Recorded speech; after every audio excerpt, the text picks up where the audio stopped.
जय माँ काली दोस्तों, आप सभी को मेरा नमस्कार। कैसे हैं आप सभी? आशा है कि आप सभी स्वस्थ होंगे, खुश होंगे। माता काली का आशीर्वाद और उनकी कृपा सदैव आप पर और आपके परिवार पर बनी रहे। आप सभी स्वस्थ रहें, खुश रहें। माता रानी से यही प्रार्थना है आप सभी के लिए। एक बार फिर से आप सभी का स्वागत है मेरे YouTube चैनल काली माँ की बेटी में। तो अगर आप पहली बार मेरे चैनल पर आए हैं तो चैनल को सब्सक्राइब जरूर करिएगा। बेल आइकन को प्रेस कर दीजिएगा ताकि आने वाली हर वीडियो की जानकारी आप तक सबसे पहले पहुंचे। साथ ही वीडियो अच्छा लगे तो उसे लाइक जरूर करिएगा। लाइक करने का कोई भी पैसा नहीं लगता है, इसलिए आप लाइक जरूर किया करें ताकि मैं माँ से जुड़ी जानकारी आपके लिए लाती रहूं। तो शुरू करते हैं हम आज की वीडियो को। जिन लोगों पर माता काली की सवारी आती है या जिन भक्तों पर माता काली की कृपा होती है, तो ऐसे लोगों में कौन कौन से शारीरिक और मानसिक बदलाव आते हैं, साथ ही कौन कौन सी दिव्य शक्तियां ऐसे लोगों को प्राप्त होती हैं, ये सारी जानकारी मैं आपको आज के वीडियो में दूंगी। इसलिए वीडियो को आप आखिरी तक देखिएगा।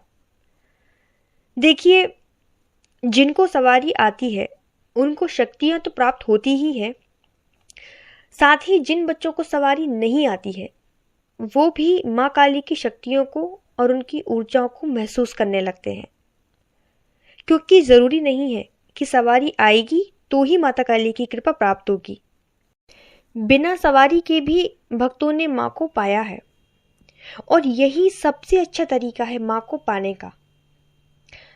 लेकिन अफसोस, आजकल तो होड़ सी लग गई है देवी देवता की सवारी पाने की। ये एक ट्रेंड चल गया है सवारी का। जिन लोगों ने कभी तो अगरबत्ती नहीं लगाई देवी देवता पर, वो भी चाहते हैं कि उन्हें माता काली की सवारी प्राप्त हो जाए। जिन्हें सनातन धर्म के बारे में जानकारी नहीं है, जिन्हें 33 कोटि देवी देवता के नाम तक पता नहीं है, वो लोग मुझे मैसेज करते हैं भर भर के कि दीदी आप हमें दिव्य शक्ति प्राप्त करने की साधना बता दो, माँ काली की सवारी कैसे प्राप्त होगी, उसके लिए 7 दिन की साधना बता दो। और फिर यही वो लोग होते हैं जो YouTube से साधनाएं देख लेते हैं और बिना नियम के उसे करने बैठ जाते हैं। 10 मिनट की वीडियो में, 15 मिनट की वीडियो में, ज़्यादा से ज़्यादा 20 मिनट की वीडियो में कोई क्या क्या आपको बताएगा। ठीक है, वो साधना कैसे करनी है आपको वो उस चीज़ के बारे में बता देंगे, लेकिन साधना के बाद के रिजल्ट क्या होंगे, उसके बीच में अनुभव क्या होंगे, ये आपको कोई नहीं बताता। जिससे माता काली की सवारी तो उनको प्राप्त नहीं होती, उल्टी नकारात्मक ऊर्जाएं, प्रेत प्रेतनी उनके घर में आकर बैठ जाते हैं और उठापटक करना शुरू कर देते हैं, जिससे उनके घर में फिर लड़ाई झगड़े बढ़ने लगते हैं, बीमारियां बढ़ने लगती हैं, पैसा घर में नहीं रुकता है, तंगी आने लगती है पैसे की, और फिर आप परेशान होकर चौकी होकर चक्कर काटने शुरू कर देते हैं। कुछ रिजल्ट नहीं निकलता। अंत में इसके परिणाम ये होते हैं कि आपका पूजा पाठ से विश्वास उठ जाता है और आप माता काली को बदनाम करने लगते हैं कि माता काली की पूजा कर रहे थे, उसकी वजह से ये सब नाटक होने लगे। इसलिए मैं हमेशा आपसे बोलती हूँ कि भक्त बनो, भगत बनने की जरूरत नहीं है। जितना प्यार और जितना सुकून माँ की ममता पाने में है ना, वो सिद्धियों को हासिल करने में बिल्कुल नहीं है। रामकृष्ण परमहंस जी को तो कभी सवारी नहीं आई माँ काली की, और वो तो माँ काली के परम भक्त थे, उनसे बड़ा तो कोई भक्ति नहीं था माँ का। जिनके हाथों से माँ काली स्वयं भोजन ग्रहण किया करती थी, जिनसे माँ बातें किया करती थी, उनसे बड़ा भक्त और कौन होगा माँ काली का। इसलिए समझने वाली बात है, जरूरी नहीं है कि आपको सवारी आएगी तो ही आपको माँ की कृपा प्राप्त होगी। ठीक है, तो अब हम मुद्दे पर आते हैं कि जिन भक्तों पर माता काली की असीम कृपा होती है उनके अंदर क्या क्या शारीरिक और मानसिक बदलाव आते हैं और कौन कौन सी शक्तियां उनको प्राप्त होती हैं। सबसे पहला जो बदलाव उनके अंदर आता है वो ये है कि वो अकेले रहना शुरू कर देते हैं। ज्यादा किसी से बातें करना उनको पसंद नहीं आता। कम बोलते हैं, खराब बोलते हैं और ऐसे लोगों को ज़्यादा बातें घुमानी भी नहीं आती। जो बोलना है सीधा सीधा बोल देते हैं, फिर चाहे किसी को बुरा लगे या भला लगे। सच मतलब सच, सिर्फ सच बोलते हैं। दूसरा बदलाव जो उनके अंदर आता है वो ये है कि झूठ बोलना उनको पसंद नहीं होता। ना वो झूठ बोलते हैं और ना ही वो झूठ सुनते हैं। चाहे जो परिस्थिति बन जाए वो सच का साथ देते हैं। माता काली की कृपा से ऐसी शक्ति उनको प्राप्त हो जाती है जिससे उन्हें तुरंत पता चल जाता है कि ये व्यक्ति झूठ बोल रहा है। तुरंत वो झूठ को पकड़ लेते हैं। तो ये भी एक बदलाव उनके अंदर आता है। तीसरा जो गुण उनके अंदर आता है वो ये है कि गलत चीज उनको बर्दाश्त बिल्कुल नहीं होती। अब गलत करने वाला चाहे उसके घर का व्यक्ति हो, उसके बाहर का व्यक्ति हो, माँ हो, बाप हो, भाई हो, कोई भी हो, गलत बर्दाश्त नहीं कर पाते वो।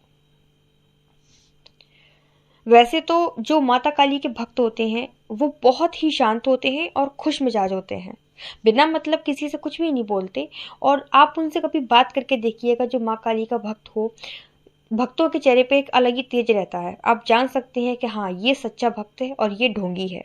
ठीक है, तो जो सच्चे भक्त होते हैं ना, उनके चेहरे पर एक अलग ही तेज होता है और बड़े ही खुश मिजाज होते हैं। ऐसा बिल्कुल नहीं है कि जो लोग बोलते हैं कि माँ काली की पूजा करते हैं तो बहुत ज्यादा गुस्सा आता है, ऐसा नहीं है। गुस्सा गलत पर ही आता है। ठीक है, तो उनसे बात करके देखिएगा, बड़े ही खुश मिजाज होते हैं। आपको बड़ा ही आनंद आएगा उनसे बात करके, पॉजिटिव फील होगा आपको ऐसे लोगों से बात करके। तो अगर वो किसी के साथ गलत होता है और वो गलत होता देख ले तो ऐसे भक्तों को एकदम से क्रोध आ जाता है, उनके चेहरे का रंग बदल जाता है, आंखें लाल हो जाती हैं। और फिर आप ऐसे लोगों में माँ काली के दर्शन कर सकते हैं, क्योंकि ऐसे ही हाव भाव उनके हो जाते हैं। दूसरा चीज ये है कि गुस्से में आकर अगर वो कुछ बोल दे तो वो सच हो जाता है। इतनी शक्ति उनकी वाणी में आ जाती है, इतनी सिद्धता उनकी वाणी में आ जाती है कि जो बोलते हैं वो बातें सच हो जाती हैं। शुरुआत में मेरे साथ भी ऐसा होता था कि जब मुझे ज्यादा नहीं पता था तब मैं गुस्से में कुछ भी जो मन में आया गुस्से में मेरे मुंह से निकल जाता था। और फिर जब वो बातें सच हो जाया करती थी तो फिर मेरे घर वाले बोलने लगे थे कि इसकी जुबान बहुत काली है। इसलिए ऐसा भी होता है माँ काली के भक्तों के साथ। अगला जो गुण उनके अंदर आता है, जो बदलाव उनके अंदर आता है, वो ये है कि ऐसे लोग दिल के बहुत साफ होते हैं। जो चीज उनके दिल में होती है वही चीज उनकी जुबान पर होती है। छल कपट ऐसे व्यक्तियों के अंदर बिल्कुल नहीं होता जिन पर माता काली की कृपा होती है। ये बदलाव उनके अंदर आता है। आप उनसे कुछ भी मांगो ना तो वो देने तैयार हो जाते हैं, बशर्ते प्यार से मांगोगे। तो छीनने की कोशिश करोगे तो आप तिनका भी उनसे नहीं ले सकते। लेकिन अगर आप उनसे प्यार से किसी वस्तु को मांगोगे तो वो उनको कितनी भी प्रिय क्यों ना हो वो आपको दे देंगे। ये भी उनके अंदर एक बदलाव आ जाता है। दूसरा, जिन लोगों पर सवारी आती है ना, उनके साथ क्या होता है कि जैसे ही वो व्यक्ति किसी के घर में पहुंचता है तो अगर वहां कोई नकारात्मक शक्ति है, कोई ऐसी ऊर्जा है, तो उसका आभास उसको होने लगता है। दिव्य दृष्टि उस व्यक्ति की जागने लगती है जिस पे माँ काली की सवारी आती है, जिससे वो तुरंत ही ध्यान लगाकर आपको सब चीजें बता देता है कि आपके घर में पहले ये हुआ था, आपके घर में ये परेशानी है। ये सारी चीजें भी माँ काली की कृपा से ये शक्तियां उसको प्राप्त हो जाती हैं। माँ काली जब किसी अपने भक्त पर प्रसन्न होती हैं तो वो अपने भक्त को एक ऐसी शक्ति प्रदान कर देती हैं, चाहे वो सवारी वाला हो चाहे वो बिना सवारी वाला हो। मैं माँ काली के भक्तों की बता रही हूँ कि अगर माँ काली उससे प्रसन्न हो जाती हैं तो ऐसी शक्ति अपने भक्त को देती हैं कि अगर वो किसी को अपने मंदिर की, अपनी माँ काली की भभूति भी उठा के दे देना, फूल उठाकर दे दे, चुनरी उठाकर दे दे, नारियल उठाकर दे दे और बस बोल दे कि तुम्हारा ये काम हो जाएगा, तो माँ काली उस बच्चे की हमेशा लाज रखती हैं और वो कार्य होता ही होता है। जरूरी नहीं है कि सवारी वाला व्यक्ति बोलेगा तो ही होगा। बिना सवारी वाले व्यक्ति को भी आप देख लेना कभी, उसकी अगर वाणी में सिद्धता है, उस पर अगर माँ काली की कृपा है, तो वो जो बोलेगा वो कार्य होगा ही होगा, क्योंकि माँ काली हमेशा अपने भक्त की लाज रखती हैं। ऐसे व्यक्तियों को भविष्य की जो घटनाएं होती हैं, जो आगे अनहोनी या होनी कुछ भी होने वाला है, उसका एहसास उनको पहले से हो जाता है। फिर चाहे स्वप्न के माध्यम से माँ उनको बताएं, चाहे माँ उनको दिव्य दृष्टि के द्वारा बताएं, ध्यान के द्वारा बताएं, किसी भी प्रकार से बताएं, बस उनको पता चल जाता है कि कुछ गलत होने वाला है। साथ ही अगर किसी के घर में नकारात्मक ऊर्जा है तो वहां जाते ही उन व्यक्तियों का सर भारी होने लगता है, उनको हाथ पर उनके वाइब्रेट होने लगते हैं, जिससे उनको पता चल जाता है कि यहाँ कुछ गलत है। तो ये सारी शक्तियां हैं, ये सारे बदलाव हैं जो माँ काली के भक्त के अंदर अपने आप ही आने लगते हैं। तो आशा है ये जानकारी आपको पसंद आई होगी। वीडियो अच्छा लगे तो वीडियो को लाइक जरूर करिएगा। कमेंट में सभी को जय माँ काली जरूर लिखना है। चैनल को सब्सक्राइब जरूर करिएगा और वीडियो को लाइक करना मत भूलिएगा। मैं मिलती हूँ आपसे दूसरे वीडियो में। तब तक सभी को जय माता दी, जय माँ काली। धन्यवाद।